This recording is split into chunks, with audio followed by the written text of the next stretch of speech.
Eli was the most important person in Israel in his lifetime. This is still before the time of the kings. Israel has no kings as of yet. The judges, a special elite group of priests, hold all the power. And Eli is the high priest, the most important of judges in Israel. He was responsible of training of the next generation of priests, Levites. One of his seminary students was Samuel. And one night, when His Highness Eli is relaxing and sleeping, Samuel, one of his seminarians, dares to wake him up in the middle of the night and says, "Yes, Father Superior, did you call me?" "Go away. I didn't call you. Go back to sleep." A few hours later, the same annoying seminarian knocks back on his door and says, "You did call me, right? Are you out of your mind? Do you want to be dismissed from the seminary? Go back to your sleep." Finally, when the story repeats itself for the third time, Eli is realizing it's not about him. Eli comes to find out that perhaps someone more important is speaking to and through Samuel. So he gives him a different instruction the third time. "If you hear that voice again, say, 'Speak, Lord, for your servant is listening.'"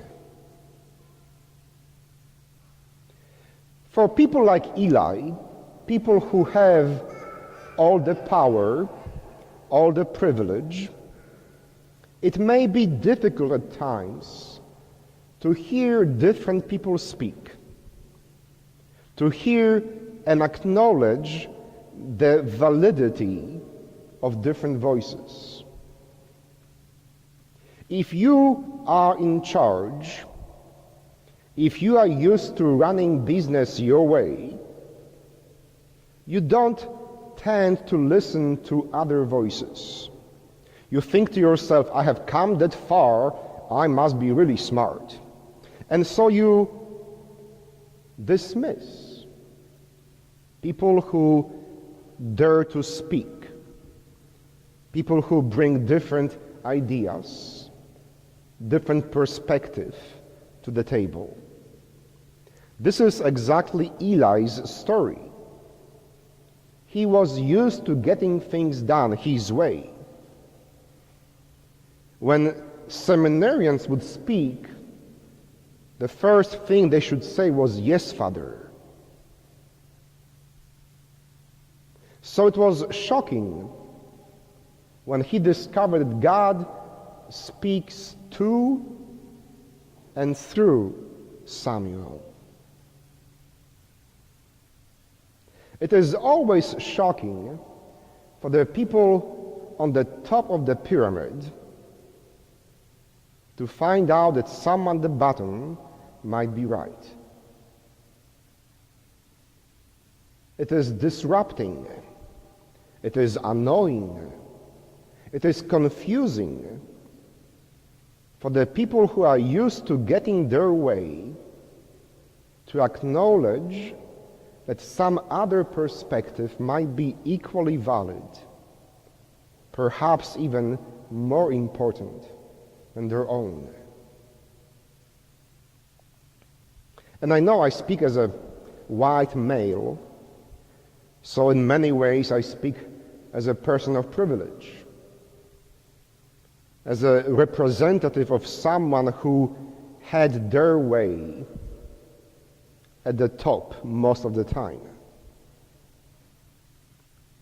But I challenge myself and all of us to have courage to hear other voices and perhaps give them a chance of being equally valid to mine. Perhaps even allowing God to speak to me through those voices. I'm sure you all are familiar with #MeToo movement. Of all the women and other victims of sexual assault, unwanted flirtation, and abuse of sexual power in places of work, places of worship, and other abuse of power situations. And for us men, it can be challenging to give validity to those voices. It might be difficult not to dismiss them and say, well, go back to your place. But even if one of 10 out of these voices is not true, the other 9 are.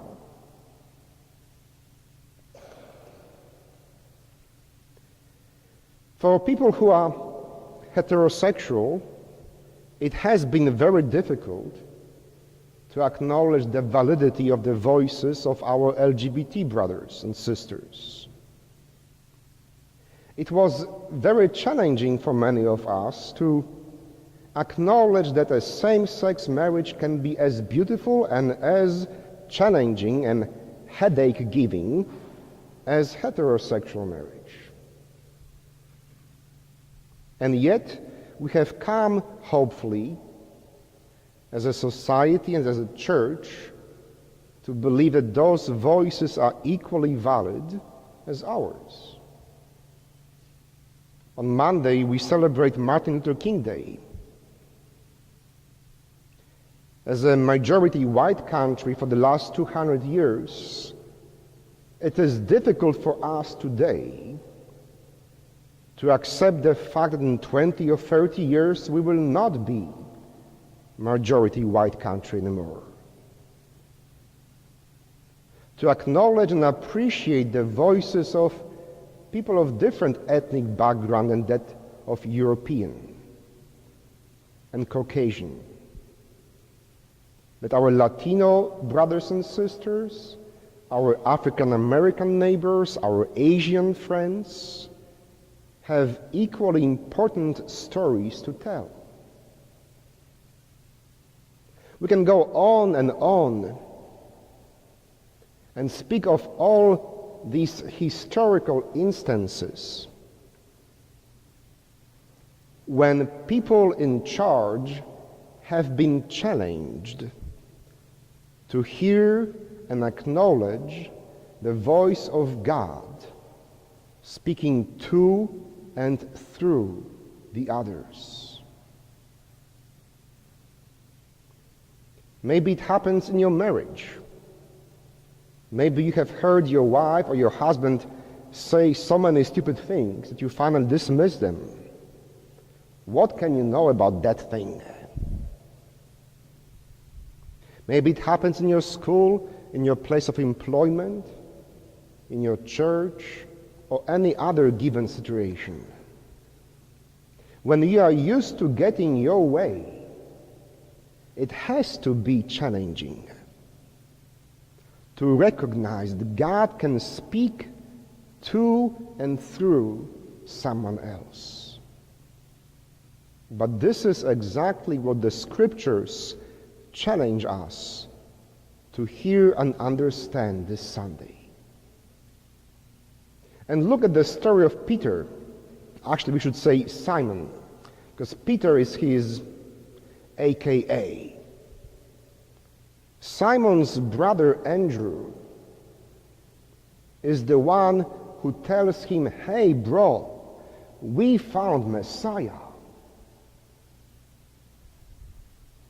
And Peter, I assume, was used to getting things done his way.